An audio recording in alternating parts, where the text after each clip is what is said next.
Right now, let's turn our attention to something that is a major theme of my show in a normal week, which is build more houses. And I've been very supportive of the government saying we're going to have to actually, let's face it, annoy an awful lot of the NIMBYs to get houses built, get through planning. It's something the Tory party kind of failed to do on any mass scale, although, again, we didn't import millions of people. We probably wouldn't need as many as new homes. But Keir Starmer is setting out plans today for a dozen new towns with designs inspired by King Charles, saying he wants them to be built by British workers, which is all very well, but have we got enough trained British workers, or are they all on the sick? But he's going to reveal that 100 areas across England have applied to build new towns with more than 10,000 people. He says he's going to take on the NIMBYs and the blockers so more people can own their own home. About a dozen areas are going to be chosen in the summer to become new towns, and he wants construction underway before the end of the Parliament. So again, we're still looking at another 4 years before they even start putting a brick down. Let's talk about this with Millie Dodd, who's a spokeswoman at Just Build Homes. Hello, Millie. Hi, Julia. Thanks for joining us. I mean, it's your organisation, your campaign group does exactly what it says on the tin. Just build homes. That's what we need to do. People need somewhere to live. We need to build the homes. Are these the sort of homes we want? And what do they mean by when they say these are designs inspired by King Charles? Yeah, I mean, I think that the narrative that they're presenting about these homes could be improved a little bit. I think when they're talking about well-designed homes, when people need homes, they're actually more concerned about having access to safe and secure housing, not so much about the design that it's going to be. Oh, I think people do care about that. I mean, it's that thing. People just shoot up a whole load of, 1 or 2 bedroom small box apartments. Our homes are getting smaller. And they're often are very ugly, which I think one of the reasons why lots of people object in the neighbourhood. But why not build homes that, they don't have to be, looking like, Victorian terraces, but why not build homes that look nice, that people want to live in, that are family homes, with a garden so that people can raise their children. But isn't that something that we do want, homes that look nice? I mean, we're a rich country. We should be able to build some homes that don't look like, horrible old boxes.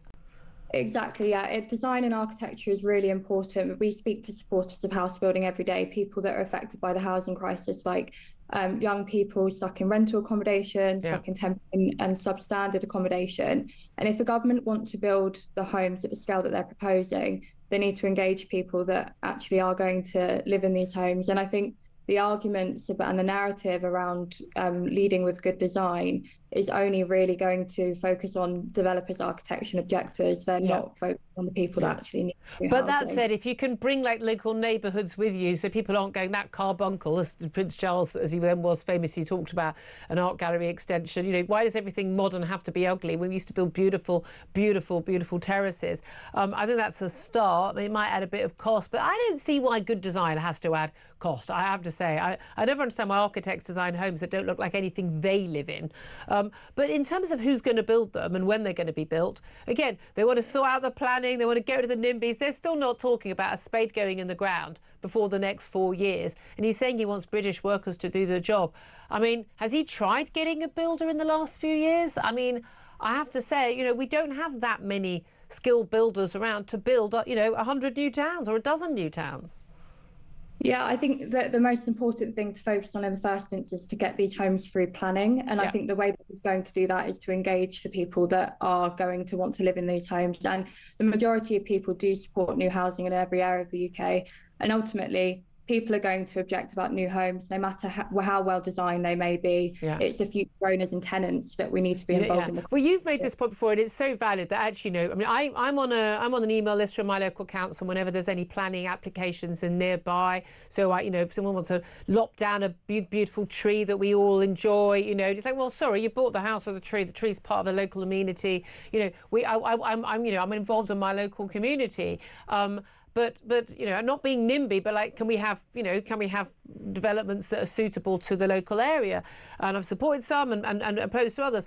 But we tend not to hear from the people who don't live there because they can't afford to live there because there aren't any homes to buy. So the voices of the people who are stuck in rental accommodation and not living where they want to live, those voices aren't heard. Is there any way that the government, what's the process for their voices to be heard other than through organisations like yours? I think we're filling the gap until that happens. The kind of reformation and digital planning hasn't quite gone far enough. I think talking about things that actually matter to people that are affected by the housing crisis is a really good way to start. And Just Build Homes is filling that gap. I've been speaking at committees recently on behalf of local people who support new housing. I think it's just about really communicating with decision makers that there are people in need, and we need. Well, I mean, a lot of these houses, I understand, they're looking at, outside London, in the southeast, some of the southwest and everything. And actually, that is where there is the big shortage. That's where the demand is. But then you get a lot of people saying, well, you're building on the green belt. Now, I don't have a problem with us building on the green belt. Most of it isn't what people imagine. It's not, beautiful fields and forests. It's just sort of scrubland that, frankly, people need homes. That's more important priority for me. But do we actually know exactly the kind of homes that the people you represent actually want and actually looking for? Because a lot of people might be going, well, I'm buying, a one-bed flat or a studio. That's all I can afford. But actually, it probably make more sense if they could afford somewhere where they could then start to raise a family in a few years' time. Without then having to pay stamp duty a second time and go through all that cost of moving. But those homes aren't available to them. Yeah, from the people that I speak to, it's a whole range. Even older people looking to downsize, there's not enough homes to kind of free up the housing ladder in that sense. Yeah. And to be honest, people support that we speak to all kinds of housing, even housing for the older generation, because there's a recognition that if you free up family homes, people can move up the ladder and get access to the type of housing that they need. Yeah, absolutely. And again, downsizing. I mean, my parents all downsized, older age, less to take care of, no longer, needing a big family house. And, it's just the natural way of things, isn't it? Millie Dodd, always good to talk to you. Thank you so much. She's from Just Build Homes, that campaign group. Philip Ingram, this is the issue. I'm a homeowner. I'm guessing you're a homeowner. Is that actually the voices of homeowners are always heard, objecting to things, the bananas, the NIMBYs, don't build anything anywhere.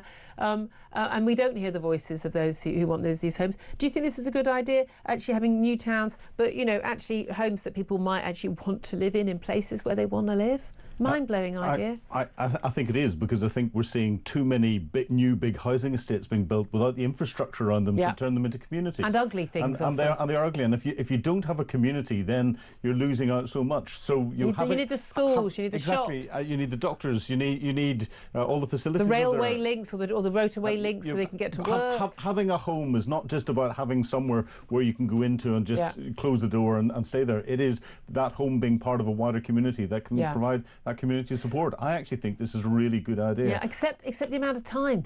We just don't build anything in this country anymore, whether it's a nuclear power station, a reservoir, a third runway for an airport.